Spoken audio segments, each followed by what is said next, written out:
bonjour à toutes et à tous et bienvenue donc à toutes et à tous pour ce webinaire.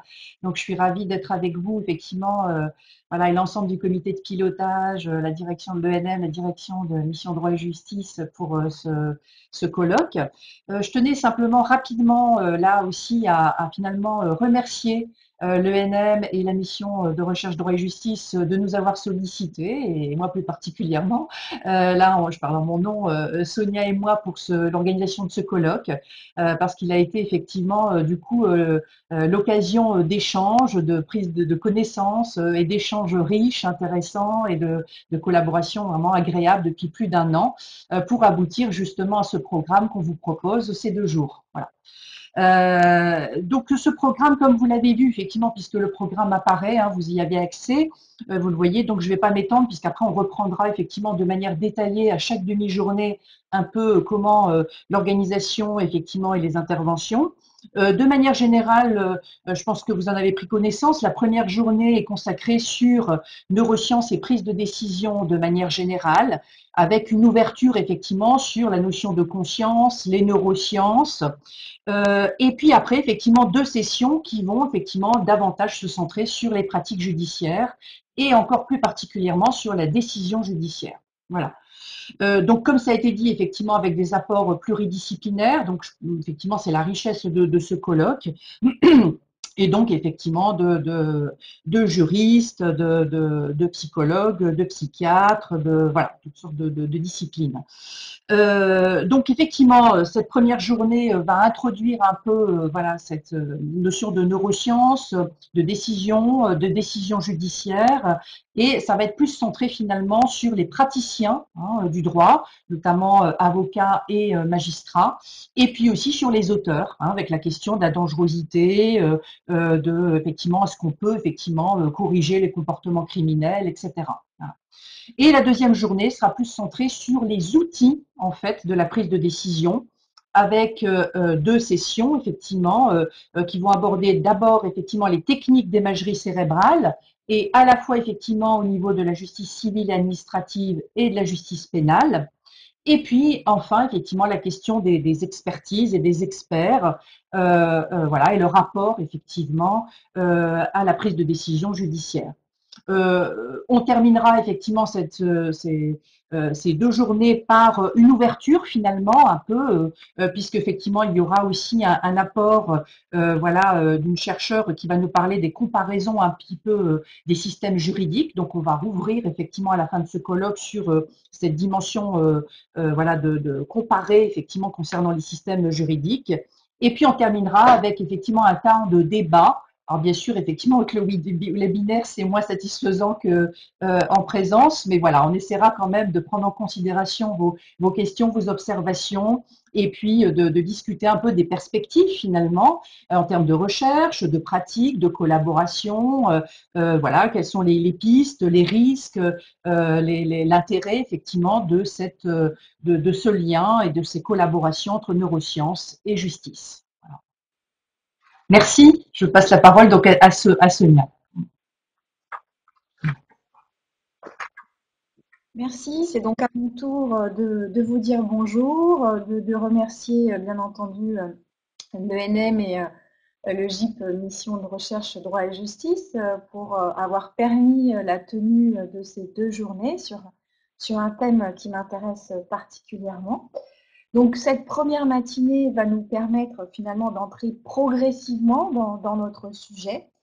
C'est une matinée d'introduction qui reflète bien l'approche pluridisciplinaire qui a été la nôtre, puisque nous pourrons entendre successivement 2 spécialistes en neurologie et neurobiologie, puis une spécialiste en psychologie et un avocat particulièrement intéressé par ces questions. Nous allons en effet entamer nos travaux dans quelques minutes par 2 éclairages sur le fonctionnement du cerveau humain, ses ressources, ses failles pathologiques, les circuits neuronaux impliqués dans la prise de décision, éclairages qui nous seront donnés par messieurs les professeurs Yves Agide et Philippe Danier. Puis, après un petit moment de questions qui sera également peut-être un bref temps de pause pour certains d'entre nous qui le souhaitent, mais qui sera l'occasion déjà de faire remonter quelques questions sur ces deux premières présentations.